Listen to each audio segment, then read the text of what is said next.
Hello and welcome to my channel, Jason here, and today I'm going to teach you how to make the best beer cheese of all time. I learned how to make it myself and I've gotten pretty good at it. It's a very easy and very good recipe, in my opinion, to make, and it is a hit with all of my friends. So without further ado, let's get started. Let's go over our ingredients.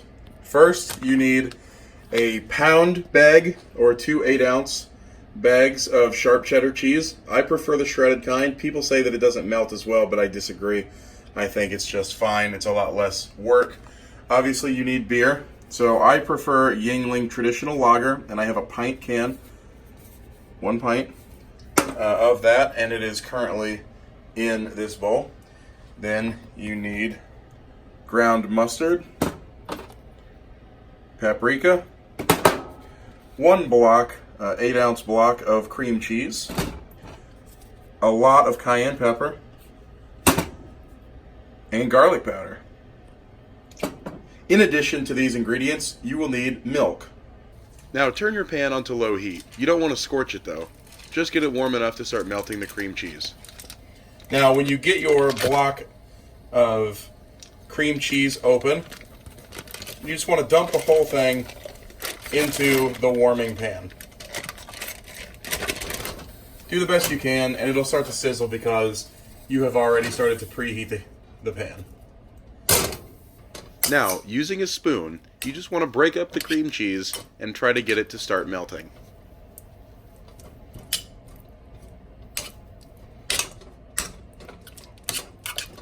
Once your cream cheese is very soft, you can now put in the beer. We can take our beer and dump about 2/3 of the bowl in.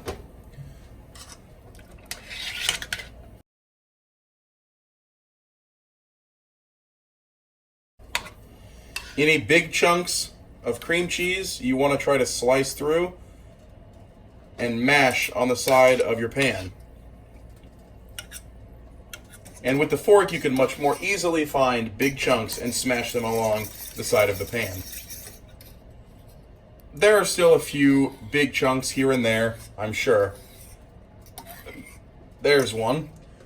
But as you go through, if you have to bring the fork through a couple different times before you find one, you're in good shape.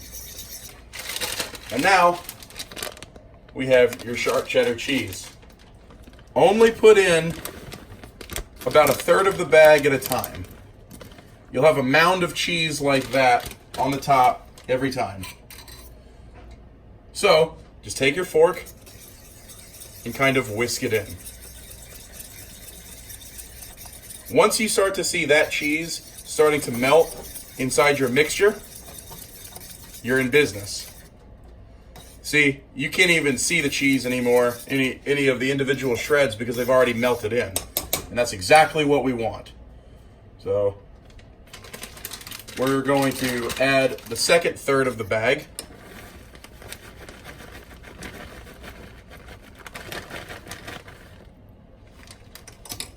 And we're going to whisk that in as well. Basically, you're just slowly but surely stirring in this cheese. I'm now going to take the rest of this bag and dump it in.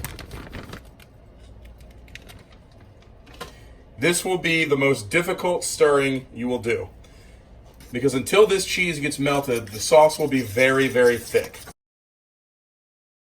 At this point,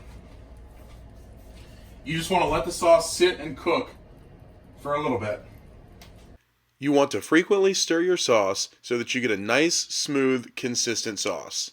And once you do that, you can start to begin adding your spices.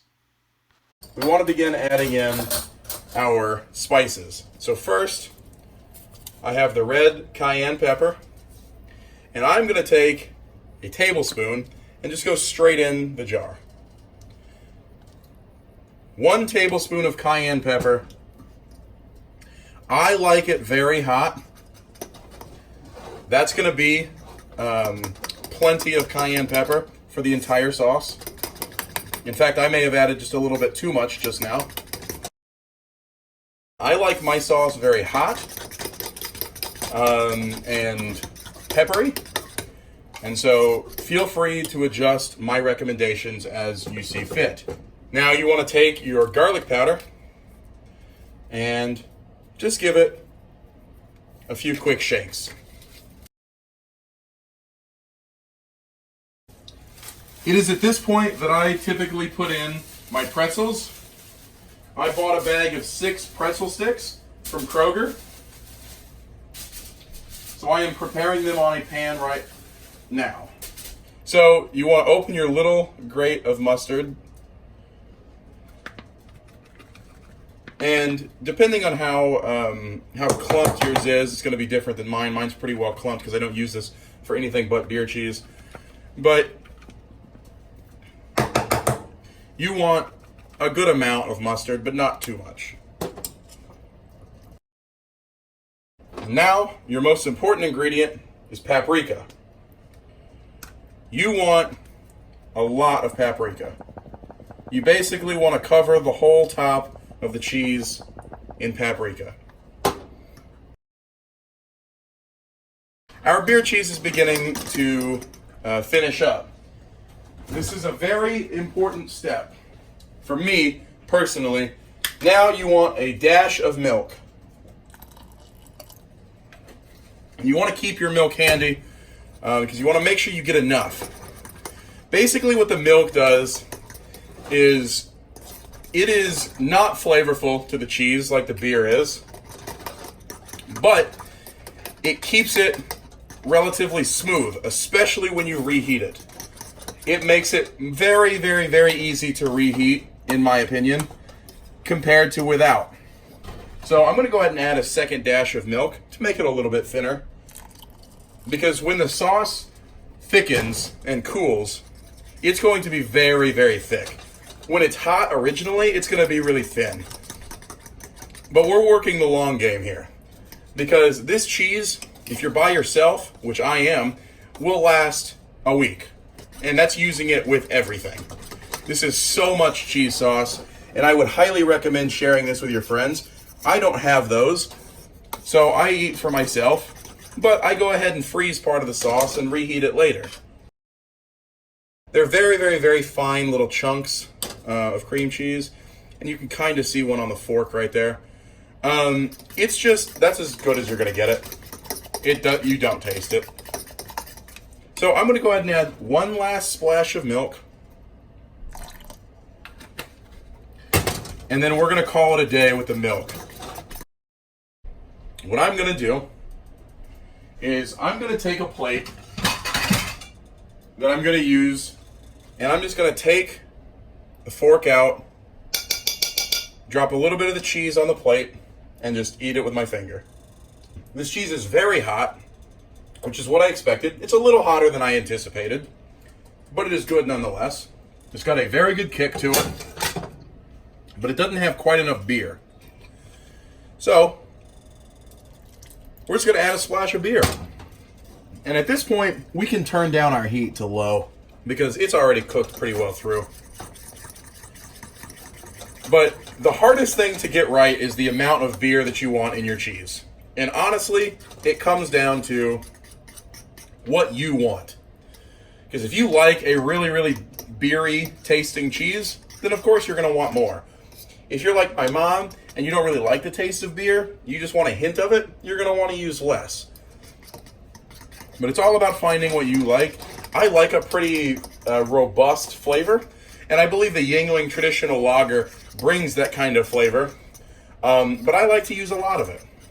So, again, I'm going to go ahead and put a little bit of the cheese on the plate.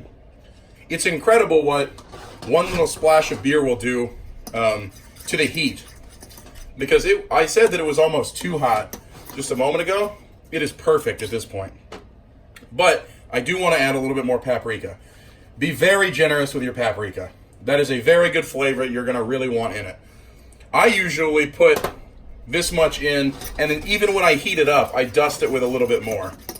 And it's what a lot of pubs and bars will do with their beer cheese, is they'll dust it with paprika. Now let's taste it one last time. Well, I don't know if it's going to be the last time, but one more time. And you can see it's getting pretty thin. This sauce is getting pretty thin. But, again, you want it to be very thin at the start because it will thicken up. That is just the right amount of kick. It's got very good flavor, good amount of beer. The only thing, I think I would add a little bit more mustard, but again, it's all about what you want. And like I said before, it's very difficult for me because my mustard has kind of blocked in the shaker. So it's really difficult for me to get out what I want anyway. But this is a very good cheese. This is the kind of thickness you want. It's pretty thin. It's like a soup, like a thick soup. But again, when it cools, it's going to be very, very. It's not going to be this thin, but it's going to be a sauce still. It's not going to be a paste. You have to use a knife to get through, even when it's heated up. Our cheese sauce is now pretty thin, and you could just pour it straight into the bowl. Now that you have your pretzels cooked and your cheese hot, you are ready to serve.